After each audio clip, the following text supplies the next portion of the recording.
पटना कैसा है? मेट्रो से मॉडर्न शहर नहीं होगा। आपको ट्रैवल करने के लिए एक सीधी साफ सड़क चाहिए और कुछ नहीं चाहिए। हॉकर्स जो हमारे सब्जी बेचते हैं लोग, सब्जी उनके लिए उनको हटा दिया जाता है, एविक्शंस होते हैं। मतलब एक जो विकास की परिभाषा चल रही है, अगर उसके संदर्भ में इसको देखा जाए बिल्कुल बिल्कुल, तो शायद ये अन्याय है। हाँ, तो मॉडर्निटी का डेफिनेशन इंफ्रास्ट्रक्चर नहीं है। हाँ, और भी चीज़ें हैं। बहुत सारे ऐसे लोग हैं जो आज की डेट में शहर में बहुत खुश हो रहे हैं कि मेट्रो बन रहा है और स्टारबक्स आ रहा है, लेकिन वो मॉडर्निटी नहीं है, वो कंज्यूमरिज्म है। वो कंज्यूमरिज्म। इंफ्रास्ट्रक्चर वाइज यहाँ हर रोज एक नई बिल्डिंग बन रही है कि पुरानी इमारतों को, पुराने चिन्हों को, जो सिंबल्स ऑफ द सिटी हैं, उनको काफ़ी प्रिजर्व किया जाता है। नमस्कार, आज हमारे साथ डॉक्टर शीमा फातिमा हैं। डॉक्टर शीमा फातिमा एक अर्बन प्लानर हैं और नरसी मोजी में असिस्टेंट प्रोफेसर भी हैं। डॉक्टर शीमा का काम पटना से संबंधित है, शहरों से संबंधित है, और आज हम लोग यहाँ उनसे पटना पर बात करने के लिए बैठे हैं। पटना एक ऐतिहासिक शहर है और इसका इतिहास लगभग 2500 वर्षों से ज़्यादा का ही है। तो और भारत के कई शहरों पर, मसलन इलाहाबाद, बनारस, दिल्ली आदि पर बहुत बात होती है, लेकिन पटना की ज्योग्राफी को लेके और पटना की अर्बन प्लानिंग को लेके बीती 2 शताब्दियों में पटना का विकास कैसे हुआ है, इसके बारे में पटना पर और पटना के संदर्भ में बहुत ज़्यादा बात नहीं हुई है। तो क्या कुछ ऐसे ऐतिहासिक संदर्भ हैं जिनके बारे में बात की जा सकती है पटना को लेकर? शहर की जो अर्बन प्लानिंग है, शहर की जो ज्योग्राफी है, शहर का जो सिविक घेरा है, वो पिछले कुछ सालों में किस तरह से बदला है, आज़ादी के बाद विशेषकर, इसके बारे में हम डॉक्टर शीमा से आज बात करेंगे। डॉक्टर शीमा, आपका स्वागत है। Thank you. पहले तो बहुत शुक्रिया इस प्लेटफॉर्म का मुझे इनवाइट करने के लिए और इस कॉन्वर्सेशन के लिए। तो शीमा, सबसे पहले तो यही प्रश्न, क्योंकि मुझको लगता है कि पटना के इन संदर्भों में कम बात होती है और इस बातचीत का भी यही लक्ष्य है कि हम ये जान सकें कि पटना कैसा है। तो मैं ये पूछना चाहता हूँ सबसे पहले कि आपने कब तय किया कि पटना पर काम करना है और पटना को लेकर ऐसा क्या फैसिनेशन था आपके भीतर? पहली बार मेरी ऐसी कोई बातचीत इस शहर में हो रही है। मेरी पैदाइश बिहार की है, बरौनी। मेरे फादर वहाँ इंडियन ऑयल में एम्प्लॉय थे और उसके बाद जब हम बहुत छोटे ही थे तो हम लोग यहाँ से ट्रांसफ़र हो गया था मेरे फादर का। और फिर हम लोग, जैसे हमेशा बच्चे बाहर के गर्मी की छुट्टी वगैरह में हम लोग आते थे, लेकिन पटना कभी नहीं आते थे। मेरे फादर डाल्टनगंज के पास एक जगह है जपला, वहाँ के हैं, तो हम लोग सिर्फ हमेशा पटना ट्रांजिट के लिए आते थे। और मैं हमेशा अपने अब्बू को बोलती थी कि मुझे पटना देखना है और मुझे पटना जाना है। जाहिर सी बात है क्योंकि वो कैपिटल सिटी है, लेकिन कभी ऐसा इत्तेफाक नहीं हुआ। फिर 2004 में फाइनली हम लोग पटना शिफ्ट हुए और रहने लगे, लेकिन मेरी सारी पढ़ाई बाहर दिल्ली वगैरह में हुई। और अहमदाबाद में 2006-07 के अराउंड एक सेप्ट करके एक आर्किटेक्चर कॉलेज है, वहाँ मैंने मास्टर्स ज्वाइन किया अर्बन प्लानिंग में। और फिर वहाँ पे एक पूरा नज़रिया खुला शहरों के बारे में और चीज़ों के बारे में। लेकिन ज़्यादातर वहाँ पे जो एग्जाम्पल्स होते थे वो बड़े शहरों के लिए दिखाए जाते थे, और अहमदाबाद एक बहुत मॉडल अर्बन प्लानिंग के तौर पे, ख़ास तौर से एक बड़ा मॉडल शहर कंसिडर किया जाता है। तो मैं हमेशा तो सोचती थी कि पटना में क्या है, अगर यहाँ पे एक टाउन प्लानिंग है, एक हाउसिंग डिपार्टमेंट है म्यूनसिपल कॉरपोरेशन में, तो फिर पटना में कैसा है। तो जब मैंने अपना पीएचडी शुरू किया तो मुझे लगा दिल्ली बम्बई में तो बहुत लोग काम करते हैं और मैं वहाँ की हो भी नहीं, तो एक अपनायत भी नहीं है कि मैं उस शहर को समझने के लिए उतना वक्त दूँ, उतना इंटरेस्ट लूँ। तो मैंने बहुत इनफैक्ट ज़िद करके, क्योंकि मेरे बहुत सारे प्रोफेसर्स का ऐसा मानना था कि मेरी करियर के लिए बेहतर है कि, चूँकि मैं बॉम्बे में रहती थी, तो उनका ऐसा मानना था कि बम्बई पे काम करेंगे तो ज़्यादा अच्छा लगेगा। लेकिन इवेंचुअली मैंने पटना पे काम किया और and I just don't regret it for sure. मैंने आपने जो पेपर्स लिखे हैं वो देख रहा था और कुछ आपसे इस बारे में बात भी हुई पहले। आपने एक लेख में आपने ये जिक्र किया है कि पटना एक ऑफ द मैप शहर है। इसका मतलब अगर आप हमारे व्यूअर्स को थोड़ा बताएं, और उसके साथ साथ मैं ये सवाल भी जोड़ देता हूँ कि पटना जो शहर है, जो अभी उसका वर्तमान स्वरूप है, उसमें एक अजीमाबाद भी है, एक पाटलिपुत्र भी है, एक अशोक राजपथ भी है। तो इस तरह से अलग अलग समयों में अलग अलग शहर पटना में जो वर्तमान पटना है उसमें रहे। तो ये ऑफ द मैप का क्या मतलब है, और ये जो अलग शहरों का इतिहास एक बड़े शहर के भीतर जो उसका वर्तमान स्वरूप है उसमें है, उसमें आपको अपने शोध के दौरान क्या रोचक बातें पता चलें? Of the map Jennifer Robinson एक जोग्राफर हैं और उनका एक कॉन्सेप्ट है कि जहाँ पे जब अर्बन स्टडीज़ में एक बहुत ज़्यादा इंटरेस्ट आने लगा 2000 अर्ली 2000 के दौरान, तो फिर लोग Delhi, Bombay, London, Berlin, New York के बारे में बहुत लिखते थे। तो उन्होंने एक कॉन्सेप्ट दिया कि उन शहरों के बारे में क्या जो कि मैप में उतने बड़े नहीं दिखते हैं या उतने प्रोमिनेंट नहीं हैं या उतने इम्पॉर्टेंट नहीं हैं, तो ऑफ द ग्रिड मतलब जो छोटी लाइन पे उस तरह से तो उनके बारे में क्या, वहाँ पे भी तो कुछ हो रहा होगा, वो भी तो किसी फॉर्म में अर्बन को एक्सपीरियंस कर रहे होंगे। तो जैसे अगर अर्बनाइजेशन के बारे में हम बात करें तो बिहार में सबसे परसेंटेज के हिसाब से लीस्ट अर्बनाइज्ड स्टेट है, वन ऑफ द लीस्ट है। तो कोई आपको कभी बिहार के बारे में कोई एग्जाम्पल नहीं देगा, जबकि one of the earliest ancient cities have been here in Bihar. केंद्र रहा है, एक केंद्र बाहर से ट्रैवलर्स आते रहे। बिल्कुल बिल्कुल। तो इसीलिए वो ऑफ द मैप का मैंने मेटाफर यूज़ किया था और उसकी काफ़ी लंबी चौड़ी थ्योरी है। और पटना जैसे अब अगर आपको कभी कोई लिटरेचर मिलेगा भी तो वो हमेशा इस बारे में होगा कि क्या ये छोटा शहर है या बड़ा शहर है या कस्बई शहर है या प्रोविंशियल है। तो हम इन तरह के डेफिनेशनल इसमें फंसे रहते हैं, और चूँकि हमारी ट्रेनिंग भी इस तरह से होती है कि हम शहर को एक तरह के एक्सप्रेशंस में देखें, तो हम दूसरे एक्सप्रेशंस को ढूंढने की कोशिश नहीं करते हैं। जैसे कि एक कोई भी सेटलमेंट अगर या कोई भी टाउन है, वो इसलिए भी शहर हो सकता है क्योंकि वहाँ के लोग ब्रॉड माइंडेड हैं। जैसे यहाँ इस शहर का एक बहुत रिच हिस्ट्री है, आर्ट, कल्चर, लिटरेचर। आज भी यहाँ का बुक फेस्टिवल इतना इम्पोर्टेंट है। तो क्या ये जो ऑफ द मैप होने वाली बात है, प्रश्न के दूसरे हिस्से पर मैं आगे आता हूँ, ये जो ऑफ द मैप है, क्या इसका रिलेशन किसी तरह से एक तरह की आइडेंटिटी क्राइसिस को क्रिएट करना भी रहा है, ऐसा है क्या?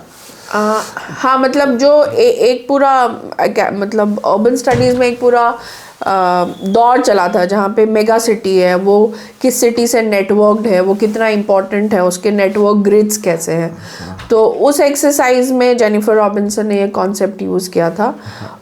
लेकिन उसका आप लिटरल मीनिंग सिर्फ यही ले सकते हैं कि ज़रूरी नहीं है, जैसे हम शहर अगर बोलेंगे तो हमेशा दिल्ली, बम्बई, कलकत्ता, बैंगलोर, इस तरह। पटना कोई नहीं बोलेगा कि पटना शहर को जाके देखिए या कीजिए, क्योंकि हमारे पास ऐसा शायद हम ऐसा सोचते हैं कि कुछ दिखाने को नहीं है।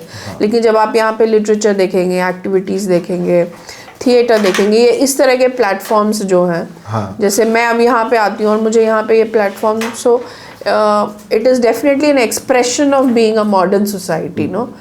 तो जाहिर सी बात है वो तो जो इतने लंबे समय तक नहीं हो पाया, वो क्या वो अस्मिताओं को लेकर पटना शायद जो अभी एक कंफ्यूजन दिखता है पटना को लेकर, अकेडमिकली भी और अदरवाइज भी, मतलब पॉपुलर डोमेन में भी, पॉपुलर डिस्कोर्स में भी, उसका कहीं ना कहीं इस चीज़ से भी लेना देना है कि पटना ऑफ द मैप रहा हमेशा। हाँ, मतलब आप अर्बन को कैसे डिफाइन करते हैं, क्योंकि पॉपुलेशन, जैसे सेंसस का एक डेफिनेशन होता है अर्बन होने का, एक एडमिनिस्ट्रेटिव डेफिनेशन होता है, एक म्यूनसिपैलिटी की हायरकी होती है, तो हम हमेशा उसी मेजर से, ग्रिड से मेजर करते हैं। लेकिन और भी बहुत चीज़ें होती हैं जिससे एक शहर बनता है, वहाँ के कल्चरल एक्टिविटीज़ से, पार्टिसिपेशन से, लोगों से, लिटरेचर से। तो उस हिसाब से बिल्कुल हमेशा से एक शहर रहा है। तो जो मेरे प्रश्न का दूसरा हिस्सा था वो इससे ही जुड़ा हुआ था कि पटना ऐसा शहर है जिसमें कई सारे शहर विभिन्न कालखंडों में रहे हैं। हाँ, तो इसके बारे में कुछ रोचक तथ्य जो आपको पता चले हो जब आप काम कर रही थी, जब आप शोध कर रही थी, उसके बारे में अगर आप कुछ बताएं। हाँ, जैसे अजीमाबाद और पाटलिपुत्र के बीच में एक तरह मतलब हमेशा एक सेट ऑफ लोग रहे हैं जो हमेशा कहते हैं कि नहीं ये पाटलिपुत्रा ही है और इसका जो आइडेंटिटी होना चाहिए वो पाटलिपुत्रा के हिस्टोरिकल एविडेंसेस से ड्रॉ होना चाहिए। लेकिन इस शहर में अजीमाबाद का भी एक रिच हिस्ट्री रहा है। इस शहर को अजीमाबाद कहा भी गया है। बहुत सारे लोग थे उस दौरान जो लिखते थे। तो बट मेरा ये मानना है कि वो सारे मल्टीपल कोएग्जिस्टेंस हो सकते थे, हो रहे हैं और होते रहेंगे। वो एक हर एरा में उसको एक तरह से फॉर पॉलिटिकल रीजंस या for various local kind of वो शायद शहर की अस्मिता को और सीमित करेगा। हाँ, या सीमित नहीं कर, हाँ मतलब आप एक होमोजेनस फॉर्म ऑफ आइडेंटिटी के लिए पुश कर रहे हैं कि हमारी अस्मिता सिर्फ इसी से ड्रॉ होती है। लेकिन ऐसा हो नहीं सकता क्योंकि हर शहर एक कल्मिनेशन होता है, बहुत सारे लोग आते हैं। वो टर्म जो आप यूज कर रही हैं मल्टीपल को एग्जिस्टेंस, तो अब जो जिन नए लोगों को काम करना है शहर पे, जो आगे एक्सप्लोर करना चाहते हैं, उनको उस मल्टीपल को एग्जिस्टेंस को एक्सप्लोर करने की कोशिश करनी। हाँ, आपको बिल्कुल अवेयर होना चाहिए। जैसे कि पटना शहर के बारे में जो एक बहुत ही इम्पोर्टेंट और not only important but extensive writing है, जो किताब है मॉडर्न टाइम्स, जिसका ट्रांसलेटेड टाइटल है मॉडर्न टाइम्स करके। और वो एक बहुत ही इम्पॉर्टेंट डॉक्यूमेंट है। जिन्होंने उसको पर्शियन में उस वक्त लिखा था, I think it was Urdu Persian, I am not too sure about, as in I don't remember. और उस वैसे टेक्स्ट को भी आपको देखना चाहिए। तो आप सिर्फ जो मेन स्ट्रीम में टेक्स्ट लोग देखते हैं, आप वैसे टेक्स्ट को देख के किसी शहर के बारे में कोई कंक्लूजन नहीं कर सकते हैं। जी बिल्कुल। तो जैसे आप ये मल्टीपल कोएग्जिस्टेंस की बात कर रही हैं, और अब जाहिर है हम सारे लोग ये जानते हैं कि पटना या बिहार के केस में भी, अगर स्पेसिफिकली पटना देखें तो एक राजनीतिक समीकरण, एक राजनीति और एक जातीय समीकरण को लेके एक राजनीति चलती रही है। आपने एक लेख में इसका भी एक संदर्भ दिया है, और लेफ्ट ओवर लैंड की आपने बात की है। तो वो एक अर्बन प्लानर उस समीकरण को किस तरह से देखता है, वो जो जाति और राजनीति का जो समीकरण है, जिसमें जाहिर है अलग अलग वर्ग भी आते होंगे, उसको एक अर्बन प्लानर कैसे देखता है, उसमें आपकी फाइंडिंग्स क्या थी? और ये थोड़ा हमारे दर्शकों को ये भी बताइए कि लेफ्ट ओवर लैंड का कॉन्सेप्ट क्या होता है। तो एक कॉन्टेक्स्ट हम लोगों को ये बिल्ड करना चाहिए कि क्यों है कि हम अब इस वक्त इस तरह की बात करें। तो आज की डेट में अगर हम शहर के बारे में बात करते हैं तो हमेशा कॉन्वर्सेशन होता है ट्रैफिक जैम, कंजेशन, हॉकर्स जो हमारे सब्जी बेचते हैं लोग, सब्जी फरोख्त, उनके लिए उनको हटा दिया जाता है, एविक्शंस होते हैं, इस तरह के ड्रेनेज के प्रॉब्लम्स होते हैं। हमेशा हम इस तरह के प्रॉब्लम्स जब उभरते हैं तो म्यूनसिपैलिटी एक्शन में आती है, हाई कोर्ट एक्शन में आती है, स्टेट एक्शन में आती है। और इन सब का खमियाजा जो सबसे ज़्यादा लोग भुगतते हैं वो है अर्बन पुअर, जो स्लम्स में रहते हैं, जो गरीब लोग हैं, जो सड़क के किनारे रहते हैं। आज की डेट में मंदिरी नाला, बहुत सारे ऐसे नाले थे, सरपंटाइन नाले, अलग अलग इलाके हैं जहाँ ये स्लम्स हैं, है ना।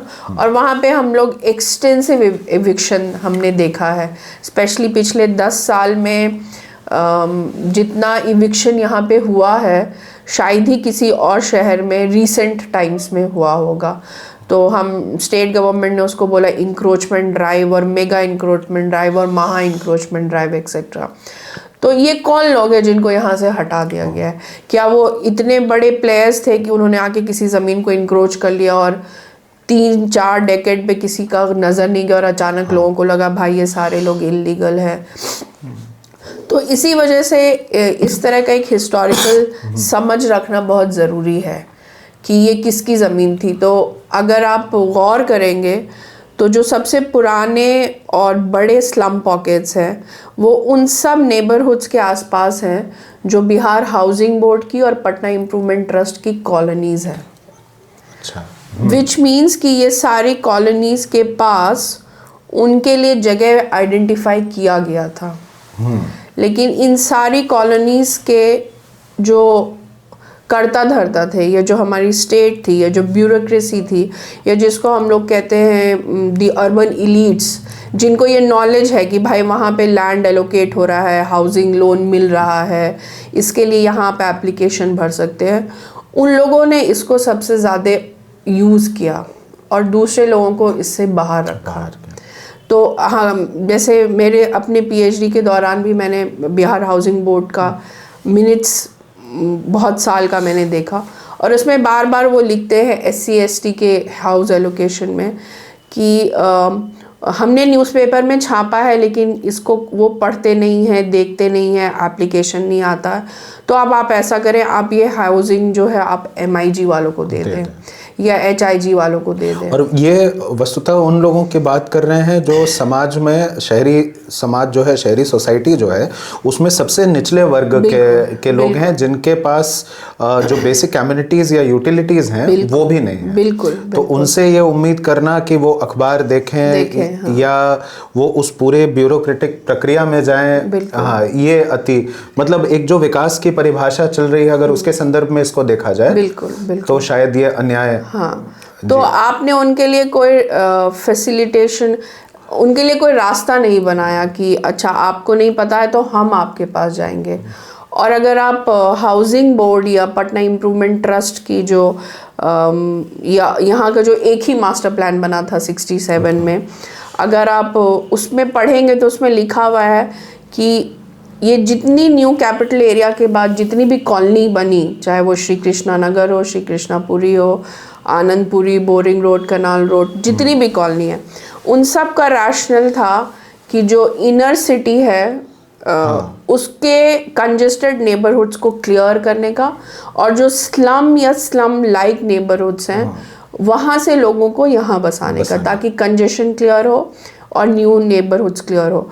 Also one has to remember कि यहाँ पे बहुत माइग्रेशन भी हमेशा पटना में रहा है। मैं यही पूछना चाह रहा था कि जैसे 67 में आपने कहा कि वो मास्टर प्लान बना जी, उसके बाद तो शहर काफ़ी फैला हाँ। और माइग्रेशंस हुए, पूरे बिहार से माइग्रेशंस हुए, तो उसके बाद ये एक तरह से एक फेलियर हुई प्लानिंग की, अर्बन प्लानिंग की, जिसमें एक नया मास्टर प्लान आना चाहिए था, जिसमें इस वर्ग के लिए फिर कोई जगह अलॉट होनी चाहिए थी। बिल्कुल बिल्कुल। तो वो नहीं हो पाया, वो नहीं हुआ। और अगर देखिए, अगर माइग्रेंट पॉपुलेशन को देखें तो हम सब माइग्रेंट हैं, हम सब कहीं ना कहीं, अभी भी हमारा गांव है, नानी दादी का घर है, लेकिन हमारे पास वो पावर है हमारे कास्ट आइडेंटिटी की वजह से, हमारे फाइनेंशियल कंडीशंस की वजह से, कि हम कहीं पे भी इंफॉर्मेशन अवेलेबल है कि हमें यहाँ पे ज़मीन खरीद सकते हैं, हाउसिंग बोर्ड का लोन मिल सकता है। लेकिन एक बहुत बड़ा तबका ऐसा भी होता है जो इस शहर को आपके लिए चला रहा है, आपका रिक्शा चला रहा है, आपके लिए सब्जी कर रहा है, आपके हर काम में आपकी मदद कर रहा है, उनको भी रहने की जगह चाहिए ना। बिल्कुल। तो इसमें एक तरह का भ्रष्टाचार निहित था, ये जो बिल्कुल बिल्कुल एक्सटेंसिवली, मतलब इतना नहीं लिखा गया और मैंने अब रिसेंट लिखा है, लेकिन जितना इलीट इंक्रोचमेंट कहा जाए, मतलब जो ब्यूरोक्रेट्स थे, जो सचिवालय के लोग थे, या जिनको भी access to power and information था because of their caste identity, उन लोगों ने हर फॉर्म से इस शहर में हाउसिंग एलोकेट करवाया है, इसमें कोई दो राय नहीं है। तो मतलब सरकारी नीतियों या ब्यूरोक्रेटिक नीतियों में भी एक तरह का भ्रष्टाचार और एक तरह की राजनीति, और उसका सबसे बेस्ट प्रैक्टिस ये था, क्योंकि हम सबको पता है कि बिहार में 67 के बाद सरकार बहुत जल्दी मतलब हमारे पास 5 दिन की भी सरकार रही है हाँ। तो उस जमाने में जो नेगोशिएशंस होते थे वो इस तरह के भी होते थे कि फना मंत्री के फना पहचानने वाले, उनको वहाँ वो क्वार्टर दे दिया जाए क्योंकि कल वहाँ वोटिंग है। इस तरह के भी प्रैक्टिस होते थे। और जो दूसरा एक बड़ा प्रैक्टिस था वो ये था कि एक बहुत लंबे दौरान तक ऑर्डिनेंसेस से यहाँ लॉज बनते हैं हाँ। तो रूल ऑफ एडमिनिस्ट्रेशन चूँकि नहीं बन रहा था, कि जैसे हाउसिंग बोर्ड बना या पटना इम्प्रूवमेंट ट्रस्ट बना, तो उसकी डिटेलिंग कभी नहीं की गई, हमेशा वो वेग और ओपेक रहा। अच्छा। तो उसमें बहुत सारे प्रैक्टिसेस, मतलब जो लेफ्ट ओवर मैंने लिखा है वो उसी का एक किए है जी। मतलब मैं ये पूछना चाह रहा था कि तो मतलब ऐसी कई सारी प्रैक्टिसेस थी जिसने चीज़ों को बहुत एब्स्ट्रैक्ट रखा हाँ। और जिसकी वजह से शहर के विभिन्न हिस्सों को लेवरेज जैसा इस्तेमाल करने में बिल्कुल, मदद बिल्कुल, मिली, हाँ, जो भी सत्ता में रहा, बिल्कुल, ABCD जो भी सत्ता में रहा, और जो जातीय राजनीति है वो इसी से जुड़ी रही, और बल्कि राजनीति को भी इससे हाँ बिल्कुल बिल्कुल। मतलब हम जैसे अगर बिहार में कास्ट पॉलिटिक्स का देखते हो तो हमेशा रूरल के कॉन्टेक्स्ट में तो काफ़ी कुछ लिखा पढ़ा गया है, लोग सोचते भी हैं, लेकिन अर्बन के कॉन्टेक्स्ट में भी इसका बहुत बड़ा रोल रहा है। तो जैसे एक जो वेस्टर्न डेफिनेशन है मॉडर्निटी की, उस लिहाज से शहर उस तरह से मॉडर्न नहीं हो सकता है, या किसी भी भारतीय शहर के बारे में ये कहा जा सकता है क्या? हाँ, जैसे मैंने कहा कि मेरे लिए पटना बहुत मॉडर्न है, क्योंकि मेरे लिए एक ऐसा प्लेटफॉर्म है, हम शाम में गंगा किनारे बैठ के कविता पढ़ रहे हैं, ये मेरे लिए ज़्यादा मॉडर्न है बनिस्बत कि मैं बॉम्बे में रहती हूँ और मैं वहाँ ऐसा कुछ नहीं कर सकती हूँ। तो मॉडर्निटी का डेफिनेशन इंफ्रास्ट्रक्चर नहीं है। हाँ, और भी चीज़ें हैं, जैसे कि बहुत सारे ऐसे लोग हैं जो आज की डेट में शहर में बहुत खुश हो रहे हैं कि मेट्रो बन रहा है और स्टारबक्स आ रहा है, लेकिन वो मॉडर्निटी नहीं है, वो कंज्यूमरिज्म है। वो कंज्यूमरिज्म है। जी, इसी से संबंधित मैं एक प्रश्न पूछना चाहता हूँ। एक और आपका लेख है जिसमें आप ये ट्रेस करती हैं, और शायद एक जो बाइनरी है शहरों के संदर्भ में, अर्बन प्लानिंग में भी और लिटरेचर में भी और बाकी विषयों में भी, जिसमें एक प्रोविंशियल टाउन का कॉन्सेप्ट होता है और एक आइडिया फिर मॉडर्न टाउन। तो पटना के संदर्भ में आपने ये ट्रेस किया है, प्रोविंशियल टाउन किसको कहेंगे और फिर वहाँ से पटना का विकास कैसे होता है, इसके बारे में थोड़ा बताइए। तो प्रोविंशियल टाउन एक ऐसे टाउन को आदमी डिफाइन करता है जो थोड़ा रूरल भी है, थोड़ा अर्बन भी है। हो सकता है आज की डेट में पूरा शहर अभी भी प्रोविंशियल है, क्योंकि हम सब जैसे आप देखिए छठ पूजा के वक्त में ये पूरा शहर खाली हो जाता है। हाँ। और हम अपने जो रूरल नेटवर्क्स हैं उसको अभी भी जिंदा रखते हैं। आप सचिवालय में जाएंगे तो बोलेगा हम फलां जी के गांव से आए हैं, फलां के पहचान है, तो वो शायद प्रोविंशियलिटी आज भी जिंदा है। हाँ, जैसे बहुत सारे लोग कहते हैं ये प्रोफेशनल शहर नहीं है उस तरह से। मेरे पेपर में कुछ हद तक इस तरह से भी है कि जो ओल्ड सिटी है उसको आइडेंटिफाई उस तरह से किया गया, और जो न्यू कैपिटल एरिया और वहाँ से जो एक्सपेंशन है। मतलब एक शहर के भीतर अभी भी वर्तमान समय में दो अलग अलग शहर हैं। हाँ, एक ओल्ड सिटी है जो प्रोविंशियल है, उसकी एक अपनी इंटीमेसी है, एक डायनामिक्स है। और फिर जो न्यू कैपिटल जिसको बोल रहे हैं, पटना का जो पश्चिमी हिस्सा है, उसकी अर्बन प्लानिंग और उसका ग्रोथ, उसका फैलाव दूसरे तरीके का है। वो प्लान था इनिशियली जब न्यू कैपिटल, जब बिहार को एक न्यू कैपिटल, बिहार जब बंगाल से अलग हुआ और फिर पटना एक कैपिटल सिटी आइडेंटिफाई हुआ, फिर JF म्यूनिंग्स को आइडेंटिफाई किया गया कि वो यहाँ का मास्टर प्लान और चीफ आर्किटेक्ट उनको आइडेंटिफाई किया। तो छजुबा के नेबरहुड्स और हाई कोर्ट और बहुत सारे ऐसे नेबरहुड्स को डिफाइन किया गया, और कि वो न्यू कैपिटल का पार्ट, वो न्यू कैपिटल, और ये एक्सपेंशन अभी भी चल रहा है। हाँ, आज की डेट में भी हम उसी को वेस्टवर्ड ही है, बिल्कुल वेस्टवर्ड ही फॉलो कर रहे हैं। लेकिन इंडिपेंडेंट इंडिया में जब इम्प्रूवमेंट ट्रस्ट स्टैब्लिश किया गया 1915, तो जो पहला कॉलोनी था वो पाटलिपुत्रा हाउसिंग, जो ग्रेटर पटना, जो मैंने बताया कि जिसका लैंड एक्विजिशन 47 में ही हो गया था। अच्छा। लेकिन उसके लॉज जो हैं, यही मैं बताना चाह रही हूँ कि लैंड एक्विजिशन 47 में हुआ था। पाटलिपुत्रा हाउसिंग कॉलोनी 50s में बन चुकी थी, लेकिन वो लैंड एक्विजिशन को कौन मॉनिटर करेगा, एलोकेट करेगा, उसके रूल्स 57 में बनते हैं, 10 साल के बाद। तो इस बीच में क्या होता है? अच्छा, तो इस बीच में जिनको जानकारी होती है वो ऑलरेडी खुद को एलोकेट कर चुके होते हैं। हाँ, तो जिसमें ब्यूरोक्रेसी का एक बड़ा हिस्सा, तो ये शुरू से ही ये प्रैक्टिस है, जिसको बाद में हाउसिंग बोर्ड वालों ने भी बहुत अच्छी तरह से इस्तेमाल किया या मिसयूज किया। एक तरह का लीगल करप्शन भी है। बिल्कुल बिल्कुल जी। लेकिन जैसा आप बता रही हैं, एक शहर सिर्फ उसका इंफ्रास्ट्रक्चर नहीं होता, वहाँ जो सांस्कृतिक उसका एक पक्ष होता है, वैसे ही एक पक्ष है नागरिक वाला पक्ष जो है। और आपने एक पेपर में संभवतः हुस सिटी वाला जो पेपर है, उसमें अपने पटना को नागरिकों का शहर कहा है। तो इसके बारे में आप बताइए कि क्योंकि कवि लेखक भी जो होते हैं वो अलग अलग तरीके से इसकी पहचान करने की कोशिश करते हैं कि नागरिकों का शहर मतलब क्या, और जो नागरीय संस्कृति है, नागरिक तो नागरीय संस्कृति से ही, नागरीय शब्द से ही आता है। तो इसके बारे में आपकी क्या फाइंडिंग्स थी और इसका तात्पर्य क्या है नागरिकों का शहर? वो जो मॉन्यूमेंटलाइजिंग पटना वाला जो पेपर है उसमें मैंने लिखा था, क्योंकि वो कॉन्वर्सेशन जैसे कि आज के डेट में हम देख रहे हैं कि इंफ्रास्ट्रक्चर वाइज यहाँ हर रोज एक नई बिल्डिंग बन रही है। बिहार म्यूजियम है, बापू टावर है, बुद्धा पार्क है, सभ्यता द्वार है, कई सारे, बहुत सारे हैं। और उसके साथ साथ ही हर रोज एक पुरानी बिल्डिंग भी गिराई जा रही है। जैसे ओल्ड पटना कलेक्ट्रेट, जैसे ओल्ड पटना कलेक्ट्रेट है, डाक बंगला पे कल ही एक इमारत गिरी है। और बहुत सारी ऐसे हैं जो सुल्तानिया डच हाउस है जो कई सारे गिरा दिए गए हैं।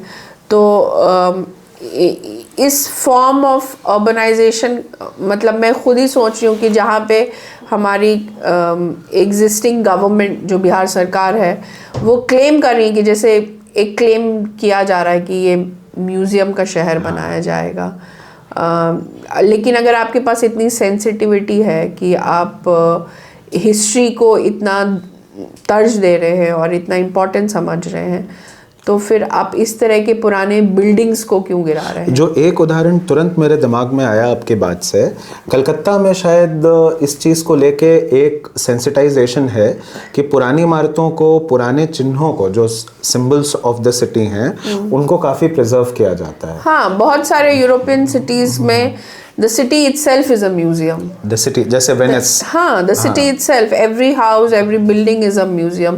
आप वहाँ से कुछ देख रहे हैं, कुछ प्रिजर्व कर रहे हैं, कुछ लर्न कर रहे हैं। और अगर हम क्लेम कर रहे हैं कि हम म्यूजियम बना रहे हैं, और ऐसा भी नहीं है कि ये शहर जैसे बॉम्बे जैसा बहुत कंजेस्टेड या छोटा है, जगह की कमी है, आप ये बहुत सारे एक्टिविटीज़ बाहर भी कर सकते हैं। तो इस तरह का मॉन्यूमेंटल कंटेस्टेशन पहले भी रहा है। जब न्यू कैपिटल भी बन रहा था, तो ओल्ड सिटी और न्यू कैपिटल बांकीपुर एरिया में जो पटना एडमिनिस्ट्रेशन देखती थी, उस वक्त भी लोगों का ये कंटेस्टेशन था कि आप क्या बना रहे हैं, किस तरह की इमारतें बना रहे हैं, क्या चीज़ बना रहे हैं, और लोगों को उतना पार्टिसिपेशन करने को नहीं मिल रहा था। तो मेरा उसमें ये आर्गुमेंट था कि ठीक है, एक शहर में ये सारी चीज़ें हो रही हैं, लेकिन हम, और जैसे कि हिस्टोरिकल बिल्डिंग में भी अगर कोई पटना में आए तो आप उसको एक गोल घर दिखा देंगे, या पहले डच हाउस था वो भी नहीं दिखाएंगे। लेकिन इस शहर में और भी बहुत चीज़ें हो रही थी। यहाँ शायरी हो रही थी, यहाँ पटना पेंटिंग, पटना कलम जो पटना कलम का एक पूरा स्कूल है, वो हो रहा था।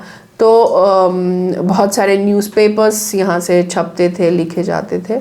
तो उन पे बहुत कम लोगों ने गौर किया है। मेरा आर्गुमेंट ये है, और काम काफ़ी कम हुआ है जहाँ काम होने की ज़रूरत है। हाँ, तो उन सारे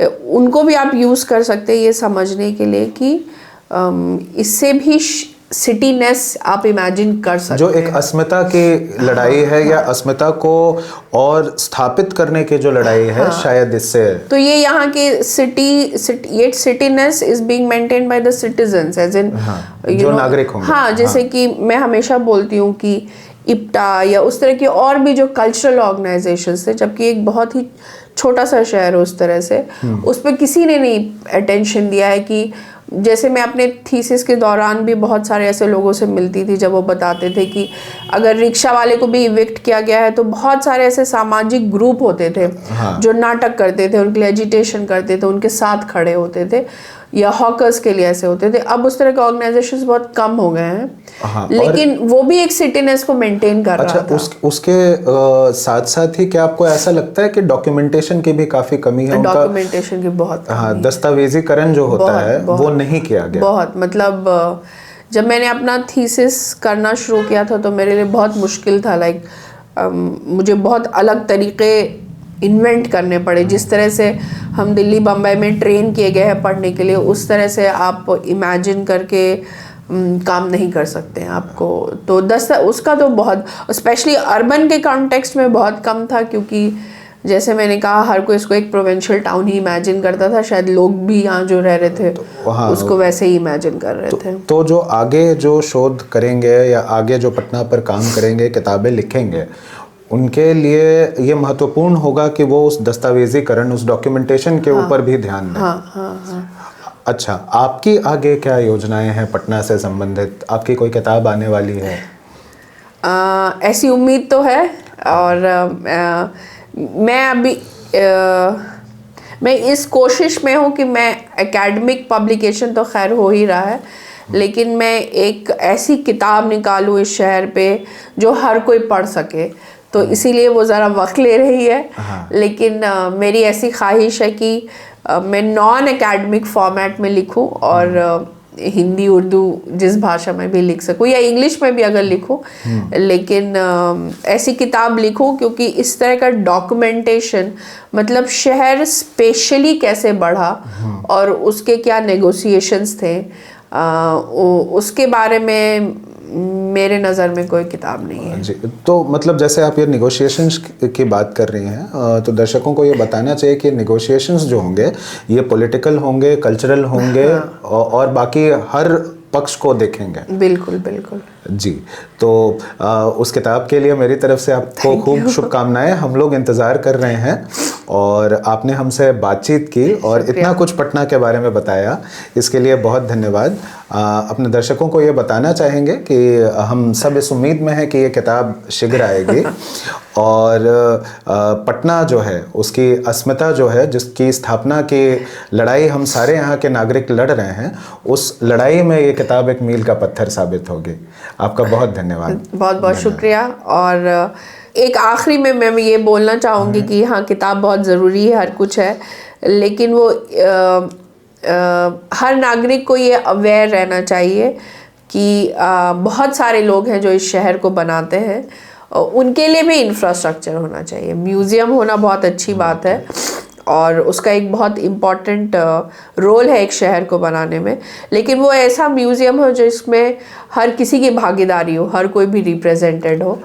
तो ये एक समझ हर किसी को होना चाहिए। और ये शहर का इतिहास ऐसा रहा है, जहाँ सेक्रेटरीट में काम करने वाला शाम में नुक्कड़ नाटक करके एक रिक्शा वाले के साथ भी खड़ा है। तो वो इतिहास नहीं भूलना चाहिए, वो प्रैक्टिसेस भी नहीं जानी चाहिए, और वही शहर को सही माने में एक शहर बना के रखेगा। एक मॉडर्न शहर वही होता है, मेट्रो से मॉडर्न शहर नहीं होगा। आपको ट्रैवल करने के लिए एक सीधी साफ सड़क चाहिए और कुछ नहीं चाहिए। तो बहुत बहुत शुक्रिया। बहुत धन्यवाद आपका।